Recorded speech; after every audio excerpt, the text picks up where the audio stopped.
It takes a lot to leave me satisfied with a story. Ever since I went to college and majored in digital media arts, sitting back and enjoying a movie is no longer possible. I nitpick, I notice the imperfections, I itch when the plot lags or goes too fast, and being fully immersed is darn near impossible.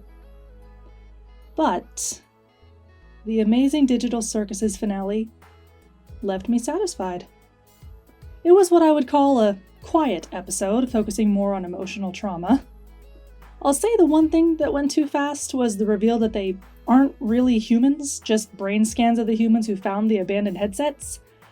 But at the same time, I'm also glad it was revealed so quickly. That way the rest of the episode could be focused on what they were going to do about it. Before I dive deeper, the overall experience of seeing the finale in theaters was wonderful. Granted, there was one rather obnoxious talker whom I think was live streaming the entire time. Whenever a quieter moment came up, they made sure to talk about it loudly, as if they were doing a blind reaction in their own home. I expected the rest of the audience to follow suit, jump in with their own comments, and it would just be a mess of everybody going, "Oh no, that man!" Just a chaotic mess of just noises.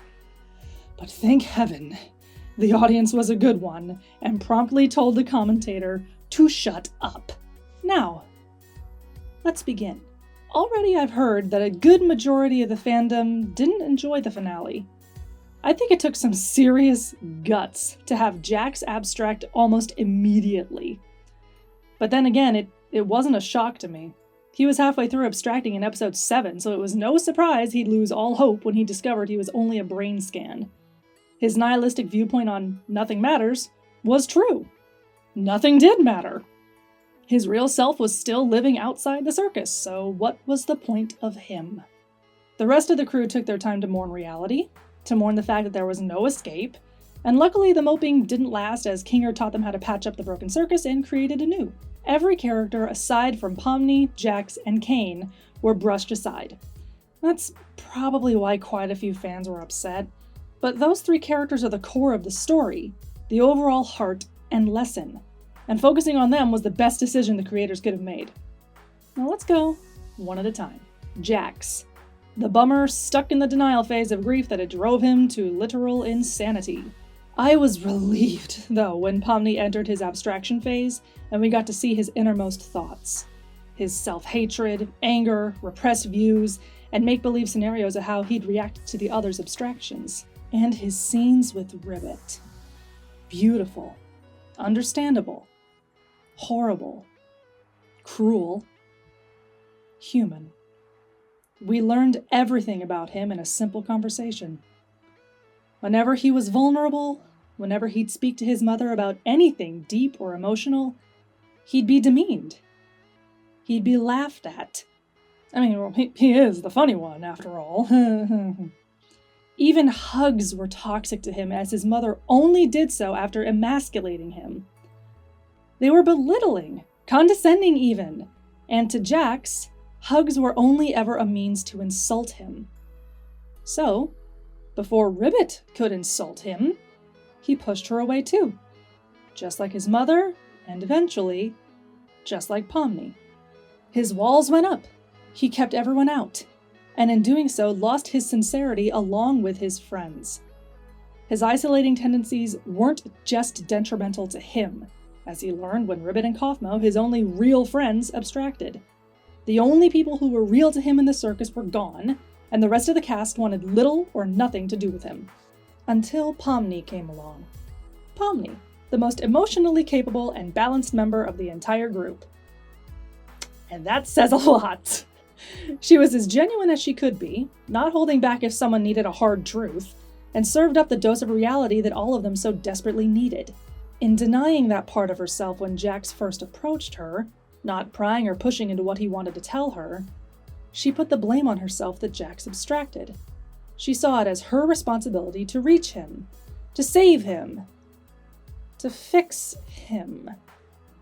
Then again, that's how Jax saw her in part of his demented mind. Is there a truth to it? I don't think so. Pomni wants to help him, sure, but fix him? She'd know that's not possible. Then she learned about the hug. Jax hates hugs.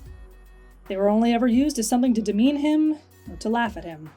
And in the midst of his outburst, his last line of defense to push her away, to protect her from himself, she didn't give up and hugged him. She showed him what a healthy, loving embrace is meant to be.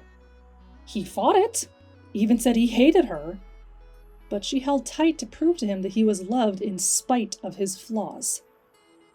When I tell you I teared up in the theater, I mean it. It takes a lot to make me cry, too. Only a few performances have made me tear up. Even fewer have made me sob. Victoria Hamilton and Robert Carlyle are the only actors in existence who have had a performance that have made me weep. But Lizzie Freeman and Michael Kovach's performances pried that emotion from me. I didn't want their scene to end. And then there came to be what I believe is the very heart, the overall message of the Amazing Digital Circus, Cain. In the most beautiful scene of the entire series, what I consider to be Cain's redemption, he realizes the truth. He's not a god. He's not all-powerful. He's just AI. He imitates, he mimics, he does what he was programmed to do, and that's it. A handful of humans defeated him, almost killed him completely, though nothing can truly be deleted on the internet, everybody knows that, and made him realize that he's weak. He cannot have an original thought, only humans can. He finally acknowledges the fact that he'll never be creative. Creative AIs are not possible. The real power lies in true artists like the ones who made the Amazing Digital Circus. The ones who make fan art and their own original works. The ones who pick up a pencil, a drawing tablet, a paintbrush, a chisel, or any other kind of tool and put in the work. I loathe AI. Truly, I do. From a creative standpoint, that is. AI has its place with mathematics and logical stuff, but not in the art world. AI artists are not artists. They're not. People who want to draw but can't or say they can't see AI as a tool like any other, like a pencil, tablet, etc. They type in a prompt and marvel as a gorgeous piece of art is created and then pass it off as their own. But it's not theirs. It never will be. Someday, I'd love to achieve this level of skill in the art world. I'm not nearly there yet. Not even close. But allow me to show you this. This is where I started. Not pretty, right? Yeah, not downright horrible, but yeesh. Not good either. This is before I knew what a layer in Photoshop was. I was discouraged for a long time from drawing because a childhood friend of mine was such a natural at it. People loved her skill, complimented her, encouraged her, while my art was disregarded.